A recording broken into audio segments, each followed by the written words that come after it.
오늘 시편 119편 97절부터 말씀은요. 계속해서 하나님의 말씀을 노래하고 있습니다. 97절을 보시면 내가 주의 법을 어찌 그리 사랑하는지요. 그러니까 하나님 말씀이 너무 사랑스럽다는 거죠. 그래서 뭘 하느냐? 내가 그것을 종일 작은 소리로 읊조리나이다. 이 읊조린다라고 하는 이 말이 묵상하다라는 말이에요. 그러니까 작은 소리로 읊조린다는 것이 언젠가 한번 말씀드렸던 것 같은데, 이 묵상한다라는 말이 두 가지 의미가 있습니다. 하나는 어떤 의미를 찾아내기 위해서 어떤 이제 육식 동물이 그 식량을 먹이를 구하는 것처럼 눈에 불을 켜고 아주 간절히 찾아 나서는 그런 모습이 있고, 또 하나는 이제 초식 동물이 되새김질 하듯이 이 깨달아진 말씀을 계속해서 되뇌이면서 그 말씀이 머릿속에서, 마음속에서, 삶 속에서 열매를 맺을 수 있도록 끊임없이 되뇌인다라고 하는 그런 두 가지 의미가 있습니다. 그러니까 그것을 종일 작은 소리로 읊조린다라고 하는 이것은 하루 종일 이 하나님의 말씀이 내게서 떠나지 않도록 계속해서 생각하고 그 말씀대로 움직이려고 노력하고 그 말씀의 의미를 찾아내려고 애쓰고 그 말씀에 붙어 산다는 거예요.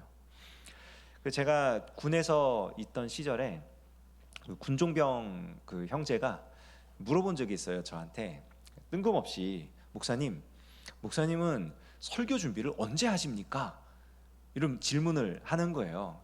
왜 그런 질문을 하냐라고 물어봤더니, 제가 오기 전이죠. 제 전임자가 있을 때에 그 친구가 봤을 때 이제 제 전임자가 이제 그 토요일이면 거의 하루 종일을 그 목양실에 있으면서 심지어는 밤을 새면서 설교를 준비해가지고 주일 예배를 이렇게 진행을 했다는 거예요.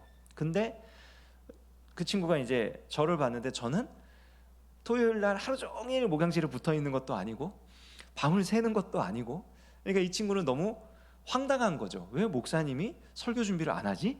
라고 생각을 한 거예요. 그래가지고 와서 목사님 대체 설교 준비를 언제 하십니까? 라고 이제 물어본 거예요. 그래서 제가 그 친구한테 그런 얘기를 했죠. 일단 나는 밤을 못 새는 체질이다. 제가 밤을 못 새거든요. 그러니까 밤늦게까지 뭘 하고 이걸 못 한다. 그렇기 때문에 일단 밤을 안 새는 거고, 그러다 보니까 이제 시간을 쪼개서 하루하루 그냥 이렇게 할 수 있을 때 조금씩 준비를 하는 거다. 이제 이렇게 말을 해준 적이 있어요. 그러니까 종일 작은 소리로 읊조린다는 건요, 내가 할 수 있는, 그러니까 하루에 매번 시간을 내 가지고 어떤 일정한 시간을 들여서 내가 이 말씀을 붙들고 이 말씀대로 기도하고 말씀대로 살아가려고 매일의 시간을 헌신하는 거예요. 매일매일. 그게 하루 종일 작은 소리로 읊조리는 겁니다. 그러니까 24시간, 그러니까 그 말씀이 머릿속에 들어와 가지고 그 말씀 떠나지 않고 그런 얘기가 아니라 하루 중 얼마의 시간을 계속해서 하나님께 드리는 거예요. 드리고 그렇게 묵상하고 기도하고 잊을만 하면은 또 하고, 유대인들 같은 경우에는 하루 3번 기도를 했잖아요.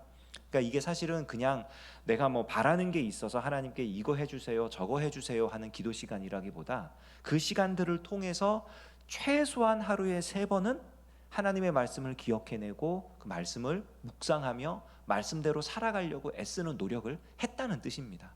그러니까 이 종일 묵상한다는 게 그런 거예요. 하나님의 말씀을 내가 그렇게 사랑한다.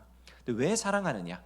그러니까 말씀에 능력이 있기 때문이죠. 유익이 있기 때문이죠. 그 얘기가 98절부터 100절에 나오는데, 한마디로 얘기해서 지혜롭게 해준다는 거예요. 지혜롭고 명철하게.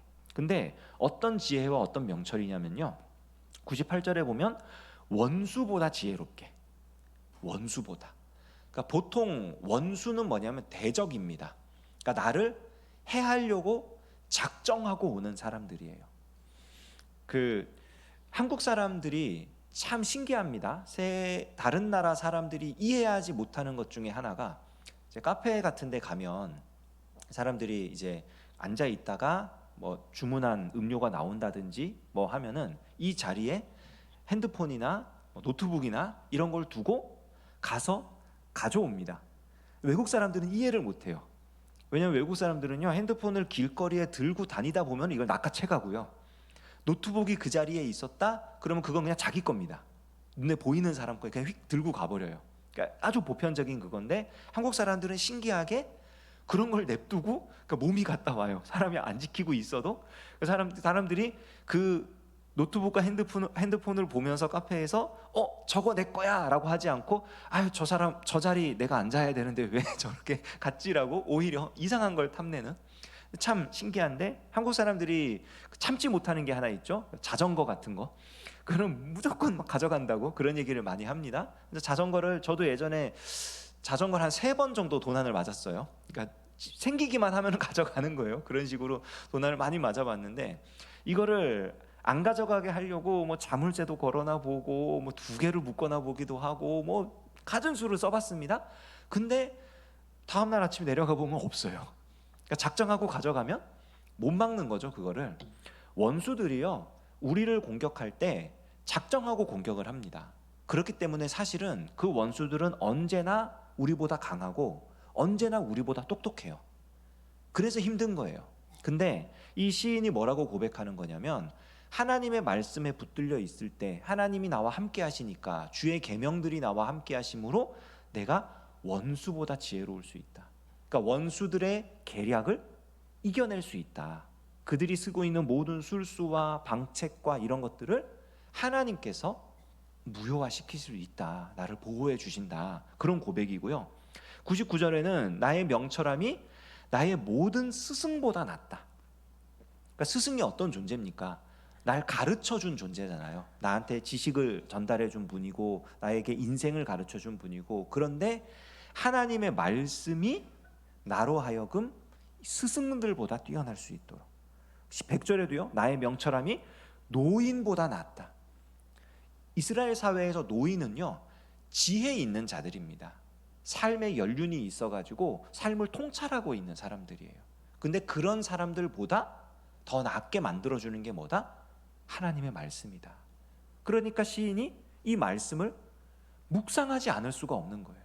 원수들도 이기게 하시죠. 심지어는 나를 가르쳐준 분들보다 더 지혜롭게 만들어주죠. 더 나아가서는 정말 세상에서 사회에서 인정받고 명망 있고 정말 탁월하다고 여겨지는 그런 분들보다도 더 지혜롭고 더 나은 선택을 할 수 있도록 이끌어주는 그 하나님의 말씀이기에 이 말씀을 붙들고 살 수밖에 없다는 거죠. 그러니까 말씀의 실제적인 유익이 그렇다는 거예요.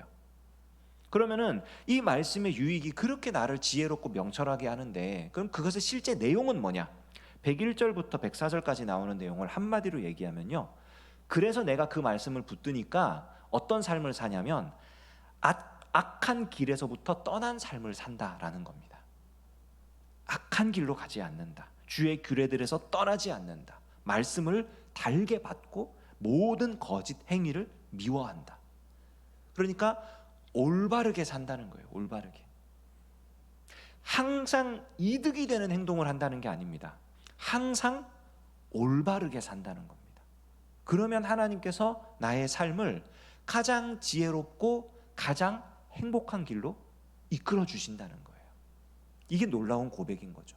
그러니까 가장 지혜로운 삶은 한마디로 얘기해서 가장 올바른 삶이다. 그 올바름의 기준이 무엇이냐? 하나님의 말씀이다라는 겁니다.